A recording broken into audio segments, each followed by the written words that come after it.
Hello दोस्तों। आज हम बात कर रहे हैं वोल्टास 16 डिग्री सेल्सियस वाली मशीन।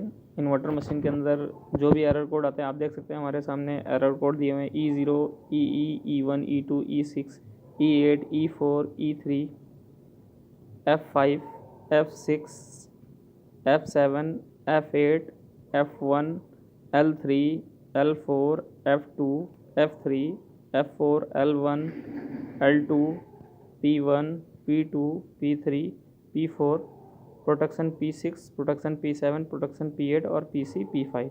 तो हम एक एरर कोड पे बात करेंगे कि जब भी कोई भी एरर आएगा तो उसको कैसे सॉल्व करेंगे। सबसे पहले हम बात करते हैं E0। आप देख रहे हैं E0 जब भी एरर आता है तो इसका मतलब होता है आउटडोर मेन बोर्ड एप्रॉम माल फंक्शनिंग एरर। तो अगर इसके अंदर इसका एप्रॉम आईसी का डाटा लॉस हो जाएगा तो उस केस में ये E0 एरर आएगा। तो इस केस में आप सबसे पहले मशीन को पावर स्विच ऑफ करेंगे, 3 मिनट का वेट करेंगे, 3 मिनट वेट करने के बाद दोबारा से ऑन करेंगे। यदि मशीन ऑन हो जाती है और एरर नहीं आता है तो मतलब कोई भी फ्लक्चुएसन हुआ था इस वजह से होगा। अगर फिर भी सॉल्व नहीं होता है, फिर भी ई एरर आता है, तो उस केस में आप इंडोर पीसीबी चेंज कर देंगे तो आपकी प्रॉब्लम रिजॉल्व हो जाएगी। तो ये तो E0 एरर के लिए था। नेक्स्ट एरर हम बात करते हैं E0 आउटडोर एप्रॉम का था और ई इंडोर एप्रॉम का। एरर सेम रहेगा। अगर इंडोर की मेमोरी आईसी अगर डाटा लॉस होगा या फिर भी कुछ भी माल फंक्शनिंग होगी तो उस केस में मशीन ई एरर शो करेगी। तो सेम इसमें भी वही, पहले रीसेट करना है, पावर ऑफ करके 3 मिनट वेट करना है, उसके बाद फिर से स्टार्ट करना है। यदि एरर चला जाता है तो ओके, अगर एरर फिर से आ जाता है ई तो उस केस में आपको इंडोर पीसीबी चेंज करना होगा। Next E1 error. E1 error अगर इंडोर फैन मोटर आपकी काम नहीं कर रही है तो इस केस में E1 दो तरीके से एरर आता है। यदि फ़ैन मोटर चल रहा है उसके बाद एरर, और फैन मोटर नहीं चल रहा है, तो दोनों केस में E1 एरर आ सकता है।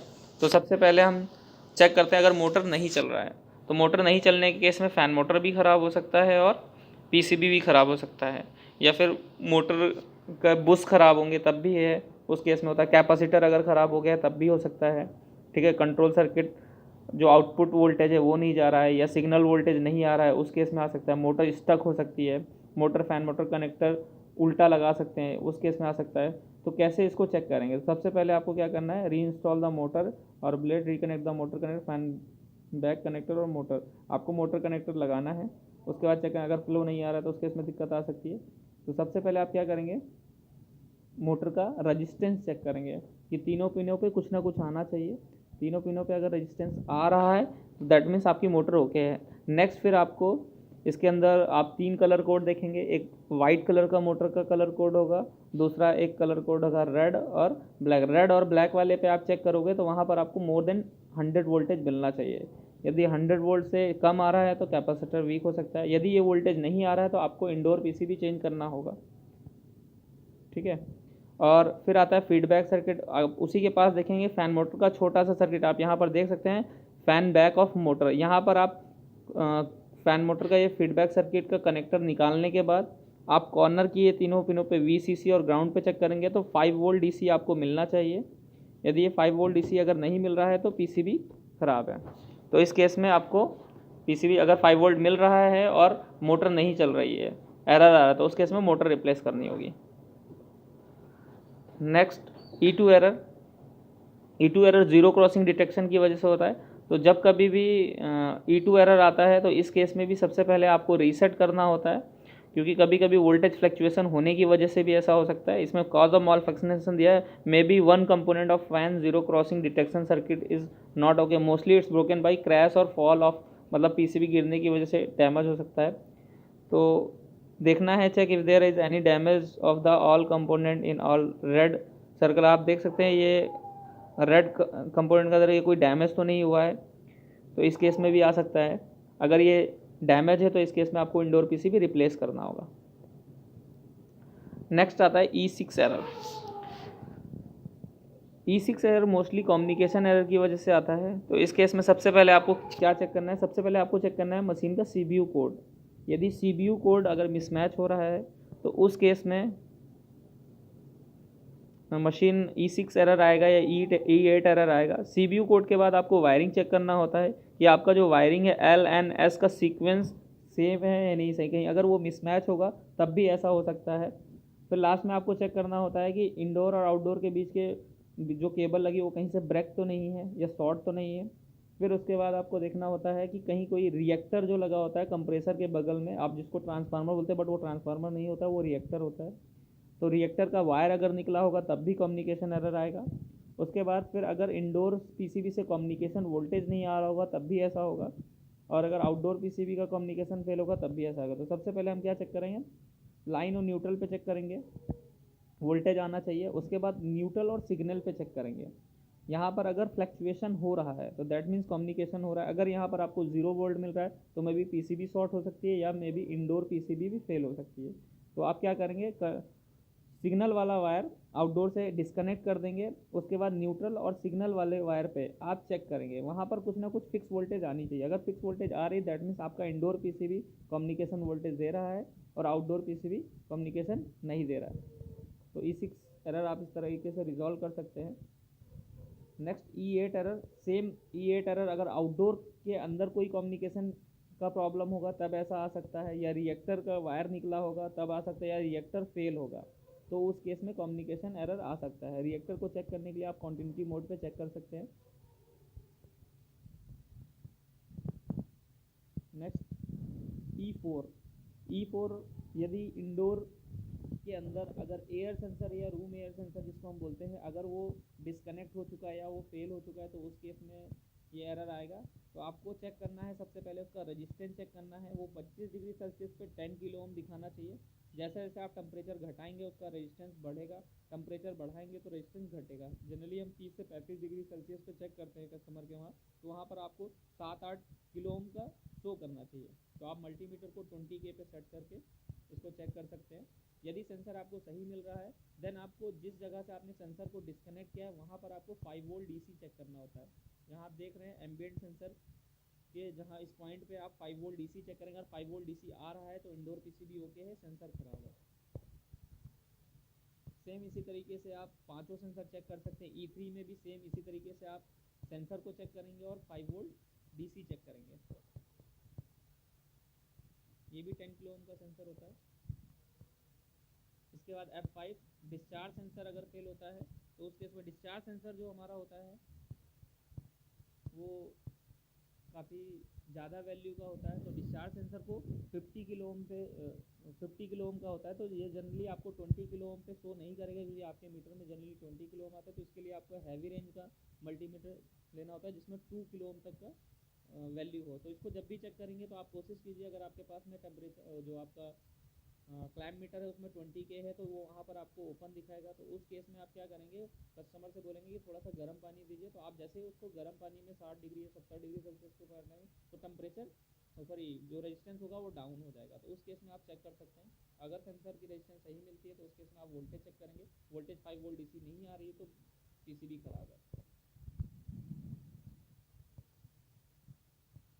नेक्स्ट इसी तरीके से आप आउटडोर का कॉइल सेंसर भी चेक कर सकते हैं। इसमें भी ये 10 किलो ओम का होता है।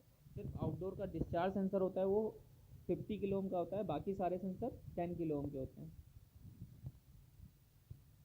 उसके बाद अगर F1 का एरर आ रहा है तो कंप्रेसर स्टार्टिंग एबनॉर्मल हो सकता है। तो इस केस में कंप्रेसर केवल between controller and compressor disconnect, यदि जो UVW का वायर है कंप्रेसर और पीसीबी के बीच में अगर कहीं से लूज कनेक्शन होगा या कोई वायर कट होगा तो उस केस में भी आ सकता है। केबल वायर बर्न होगी तो उस केस में भी आ सकता है। तो आपको देखना है कि जो पीसीबी से वायर निकल रही है वही मेन सेम पॉइंट आपके कंप्रेसर में लगे हुए हैं, वो कहीं इंटरचेंज तो नहीं है, कनेक्शन मिसमैच तो नहीं है, सीक्वेंस अलग तो नहीं है, ये सीक्वेंस क्लॉकवाइज होना चाहिए। अगर वायरिंग गलत होगा तब भी ये एरर आएगा। तो आपको ये सारी चीज़ें चेक कर लेनी है, सीक्वेंस चेक करना है, कनेक्टर चेक करना है, कंप्रेसर के टर्मिनल का सीक्वेंस चेक करना है। उसके बाद कंप्रेसर ड्राइव एरर, इसमें भी सेम वही चीज़ें चेक करनी है। F1 भी आ सकता है और L3 भी आ सकता है। तो दोनों में सेम प्रोसेस है, उसी तरीके से आपको सेम डायग्नोस प्रोसेस चेक करना है। अगर L4 एरर आ रहा है तो उस केस में पीसीबी के ऊपर आप देखेंगे एक आप वाइट कलर का रजिस्टर देख रहे हैं। ये रेजिस्टेंस जो होता है R52, R60, R78 और R115, अगर ये ब्रोकन होगा, जो रेड कलर के सर्किट में आप देख रहे हैं, तो उस केस में भी L4 आ सकता है। ठीक है, और UV के कनेक्शन मिसमैच होंगे तो उस केस में आ सकता है। तो ये सारी चीज़ें आपको चेक करनी है। F2, compressor out of step fault. अगर कंप्रेसर का जो भी पैरामीटर होता है, यहाँ पर बहुत सारी लिमिट्स होती है। अगर कंडेंसर कोयल आपका रस्टी हो जाएगा तो कंडेंसर कोयल का टेम्परेचर बढ़ जाएगा, तो उस केस में मशीन कंप्रेसर का जो आउट ऑफ स्टेप्स होते हैं वो चेंज हो जाएंगे। ठीक है, तो आउटडोर अगर गंदा होगा तो उस केस में दिक्कत आएगा, या फिर पीसीबी के अंदर प्रॉब्लम होगी तो उस केस में दिक्कत आएगा। सबसे पहले कंडेंसर कोयल को आप क्लीन करेंगे, उसके बाद चेक करेंगे। यदि प्रॉब्लम सॉल्व हो जाती है तो कंडेंसर कोयल की वजह से, यदि प्रॉब्लम सॉल्व नहीं होती तो फिर आउटडोर पीसीबी आपको चेंज करना होगा। आईपीएम माल फंक्शनिंग करेगा। आईपीएम माल फंक्शनिंग के रीज़न क्या होते हैं? यदि जो आप आईपीएम मॉड्यूल जो हीट सिंक लगी होती है, आप देखेंगे पीसीबी के नीचे एल्युमिनियम का एक हीट सिंक लगा होता है, यदि वो ज़्यादा हीट हो जाएगा तो वो माल फंक्शनिंग करता है, ओवर हीट, तो उस केस में वोल्टेज अगर सडन अप डाउन हो रहा है तो उस केस में आएगा। ठीक है, ये 3 मिनट बाद उसको चेक करेगा। प्रेशर डिफरेंस, मतलब आप बार बार मशीन को ऑन ऑफ कर रहे हैं तो उस केस में भी आ सकता है। ठीक है, तो और पीसीबी ख़राब होगा तो उस केस में भी आ सकता है। तो अगर आपको आईपीएम चेक करना है तो आईपीएम को आप डायोड मोड पे चेक कर सकते हैं। डायोड मोड पे जब भी चेक करेंगे, निगेटिव पीसीबी में कहीं पर भी आप निगेटिव ले लीजिए और यूवीडब्ल्यू चेक कर लीजिए। ठीक है, तो वहाँ पर आपको 0.3 से 4.7 वोल्ट के बीच में मिलना चाहिए।